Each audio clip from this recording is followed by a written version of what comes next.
Welcome. Today we have George McCulley with us. George is the founder and CEO for the Catalog for Philanthropy. Philanthropy is George's second career. George trained in the Renaissance history at Brown and Columbia Universities and earning his PhD in 1967. He entered professional philanthropy as the executive director for the Center of Field Research, and in 1983 was a full-time independent consultant in philanthropy, serving since then as a fundraiser, strategic planner, trustee, advisor to charities, foundations, families, and individual donors. In 1997, George created for public awareness the Generosity Index, which became the nation's leading stimulus for media discussions on charitable giving. In 2008, George published a book, Philanthropy Reconsidered, an introduction to and strategic overview of philanthropy, from the ancient Greece through the American Revolution. Today, in 2005, George has developed and conceived the Massachusetts Philanthropic Directory, which is a systemic, comprehensive analytical tool for all philanthropic charities of Massachusetts. It's with pleasure that we have George McCulley with us today. Thank you, John. George, we hear a lot about philanthropy in the news and in the press. What exactly is philanthropy? That's a good question. When I came into the field after Renaissance history, which has been studied for 500 years by some of the finest minds in the history of Western thought, and you come into a field like philanthropy, which is in its infancy as a subject of serious study, the first impression I had was that it's chaos. So everybody, one of the first things I did was to say, okay, what's philanthropy? Well, I got as many answers as people I asked. Everybody knows what it is. They don't know what it is, but they think they know what it is. And they're satisfied not really to look very deeply into the meaning of it. Well, with my training, I could look deeply into the meaning of it, so I did. A good modern definition of philanthropy today, which comes out of the social sciences, is private initiatives for public good, focusing on quality of life, and being engaged in the philanthropic marketplace. Now, I say the social sciences. In the last part of the 20th century, scholars tried to distinguish between government, which is public initiatives for public good, and business, which is private initiatives for private good, for private profit, and a third sector, which is neither government nor business. Now, they didn't bother to define that third sector positively. What they said was that it's a mix between the two others.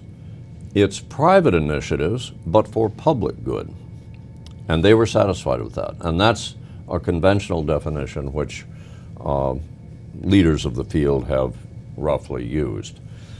The problem with it, for me, was that it ignored the content of philanthropy, the values of philanthropy.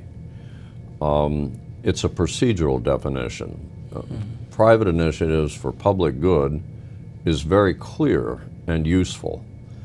And it means that philanthropists, through giving and volunteering, identify what their values are and exercise those values in giving and volunteering. Now, a test of whether or not what somebody is doing is philanthropic is simply to ask those questions. Is it a private initiative? Is it for public good rather than private good, rather than being self-serving? And I add, does it focus on quality of life? Because that invokes the long tradition of philanthropy. Philanthropy is an ancient concept. So today, private initiatives, public good, quality of life, engaged in public fundraising. Well, the modern definition is very interesting, but I know that philanthropy has a very significant history. Yeah. What could you tell us about the history of philanthropy? We know quite a lot about it. The word was coined, apparently, on line 11 of Prometheus Bound, which was one of the first Greek tragedies written 2,500 years ago, long thought to be written by Aeschylus. There's some scholarly quibbles about who actually wrote it. But in that play, Aeschylus tells the story of Prometheus. Prometheus, as you know, John, was a Titan, half god, half man. And he was said to be, later, we don't know what Aeschylus really thought, the creator of humankind out of clay. Well, when he first created humans, they had no culture at all. No language, no skills, no technology, no science, no philosophy, nothing. As a result, they lived in the darkness, in caves, and in constant fear for their lives. Zeus, the tyrannical king of the gods, was not impressed. And he kind of resented Prometheus's private initiative for public good. So he decided to eliminate the human experiment and wipe them out. But Prometheus, out of his philanthropos tropos, his humanity-loving character, decided to save them. And he did so by giving them two gifts: fire, which symbolizes all the arts, all culture, all philosophy, science, math, technology, language, everything, and blind hope, or optimism. And the two go together. If you are armed with fire, you can afford to be optimistic and not just live in fear of your life. And if you have optimism, you will use your fire for good, that is, to improve the human condition. And what Aeschylus was trying to do, I believe, was to explain what culture is all about. Culture in Greek civilization was held to be, first, what distinguishes us from animals, but also it has a purpose, which is education. And the Greeks took that idea of loving humanity, not in the sense of loving everybody. Nobody loves everybody, who could, but loving what it is to be human, so that no matter who you are, no matter what you do in life, your moral responsibility, your moral desire, is to make yourself a better human being, a bigger, better, more fulfilled, more competent, more successful human being. And that is the key to civilization and to education. And the Greeks had a word for that. They called culture, which is edifying, which is educational, paideia, a paidean culture. And out of those two concepts, philanthropia, loving what it is to be human, and paideia, culture, which is edifying, which is self-developing, comes the Western tradition of liberal education, which is distinctively Western, focused on human self-development and individualism, and going together with freedom and democracy. And the idea there was that people who are striving to improve themselves and to improve the human condition can be entrusted with power. So the expression philanthropic and democratic became a common Greek tag. Socrates was called philanthropic and democratic, and the laws of Athens were called philanthropic and democratic. Now, when the word was coined, it was coined not as a verb of what you do, not as a noun referring to a gift, but as an adjective referring to the character of the benefactor. Its purpose was not social scientific, its purpose was humanistic. It was to describe the kind of people who are philanthropists, who engage in public good. The word was first used as a noun of any which we have any record, in an early Socratic dialogue by Plato, in which Socrates is saying, when I impart my thoughts to other people at no charge, if they will listen, that is my philanthropia. That was the first time it was used as a noun. Now that tradition was very common under the Greeks down to modern times. When it was translated into Latin by the Romans, Cicero and the Scipionic Circle and people around Republican Rome in the 1st century BCE, before the Christian era, they translated both paideia, referring to the culture, and philanthropia, referring to the love of what it is to be human, with one word, humanitas. And what that tells us is that in classical times, people saw the love of what it is to be human as the essential distinguishing feature of us as human beings, as distinct from animals. Now, I don't want to take this too far, but basically when the Roman Empire fell, the economy collapsed, there was no wealth anywhere. Basically, people were thrown on their own resources, and the form of benefaction, of doing things for public good, became poor relief, basically feeding the poor. And the people who had food were monks. So doing good, doing public good, they had no need of ideas about how great it is to be human and developing one's humanity and all that.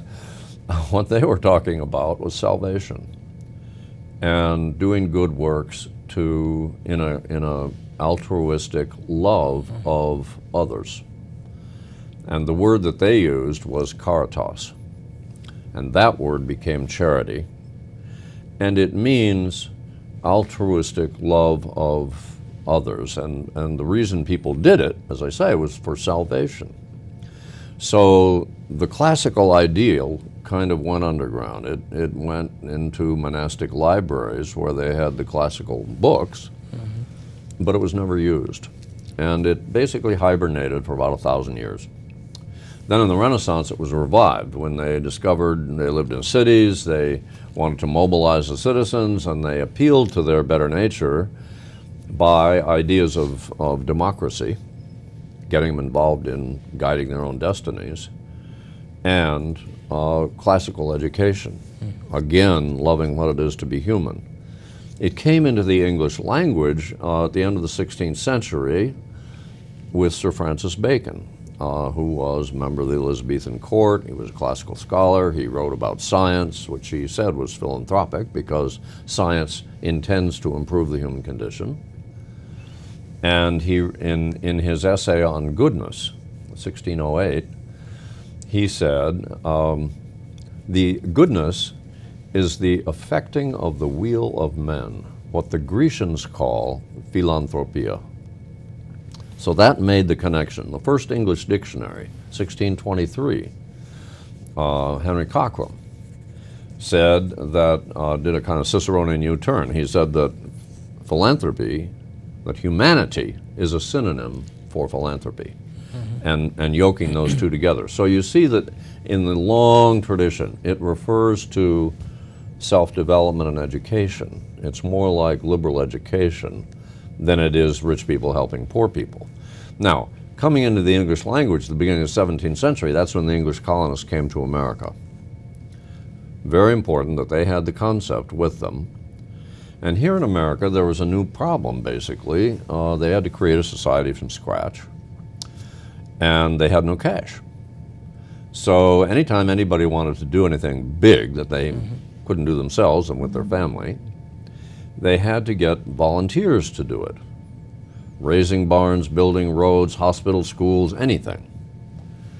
So we developed here a culture of collaboration, of people working together, private initiatives, government was rudimentary, private initiatives for public good, focusing on quality of life. And that described the culture of this country at its birth.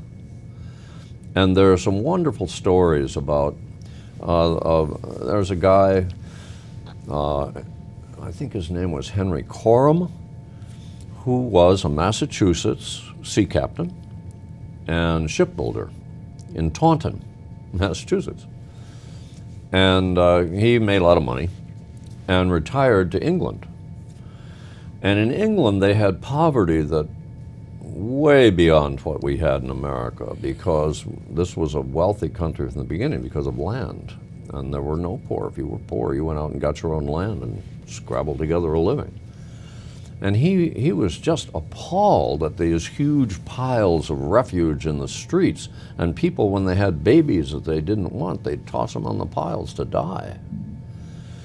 And Coram thought, well, I'm going to solve that problem.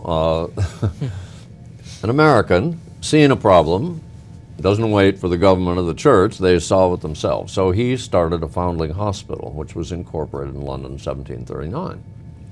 Coram was a very resourceful guy. He brought these foundlings together in the orphanage, and how was he going to support it financially? Well, he decided to get his friend, William Hogarth, who was the cartoonist, the illustrator, artist, to put some of his drawings up in the orphanage. And the idea was that people would come and see the drawings, and they would, to buy them, and they would see these poor children, and they would give money to support the orphanage. So you had arts and human services together. Now, Hogarth got his friends to contribute more artworks. His friends were Thomas Gainsborough, Joshua Reynolds, all these great artists. And they created what became the first public art gallery, which later became the Royal Academy. Now, he also thought the kids ought to have religion. So he got another friend of his, George Friedrich Handel, who, to give an organ to a little chapel in the orphanage, and Handel wrote musical compositions for it, he gave concerts, he introduced the London premiere of The Messiah, took place in this foundling hospital. Mid-1700s. This is in the 1700s. So now that's an American solving a problem. Why didn't the English do that? It wasn't their culture, but it was an American. The American approach to things is to solve problems. So de Tocqueville, coming over here in the early 19th century, trying to describe what makes Americans American.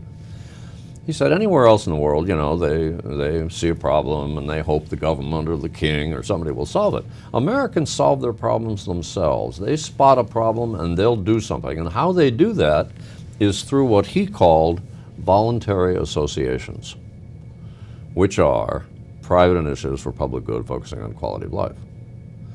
Now, for some reason, American historians have not noticed that. And they haven't noticed it because the scholarship in our field doesn't direct their attention to philanthropy. Philanthropy is not, as such, wasn't in the 20th century, significant. People never used the word.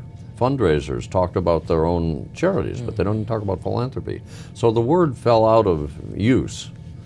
Now, we notice, of course, that Ben Franklin, the first great American, made his life philanthropy. He consciously, following a book by Cotton Mather, devoted his life to public service. He made a lot of money in Philadelphia as the publisher of the Philadelphia Gazette.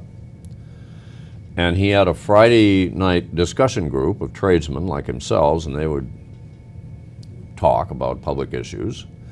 And if any of those ideas that came out of that discussion had any legs, he would publish them in the Gazette.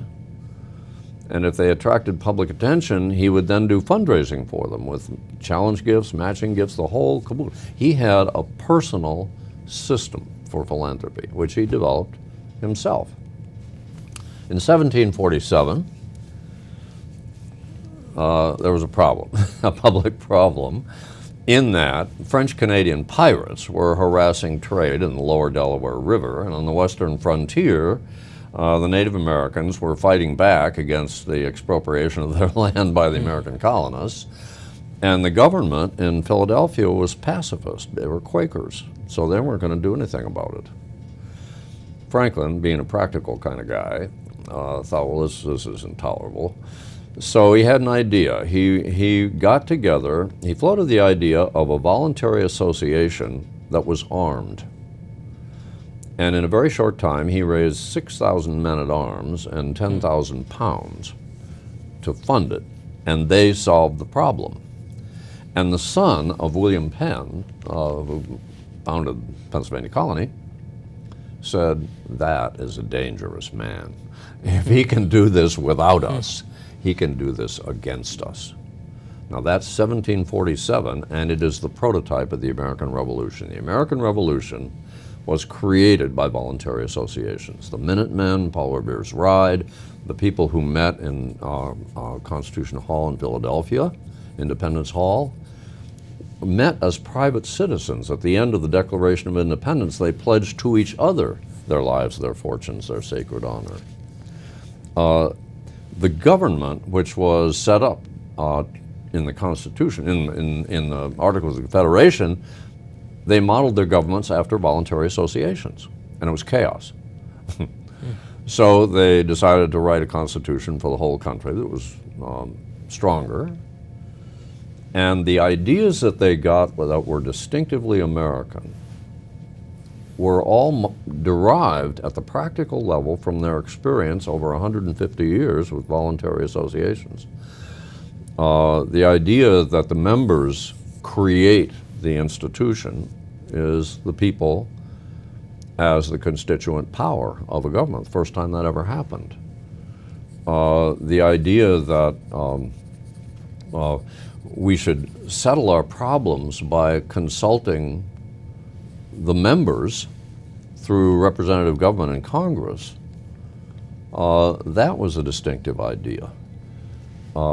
So they put together the governments that they had based on their practical experience in philanthropy and democracy.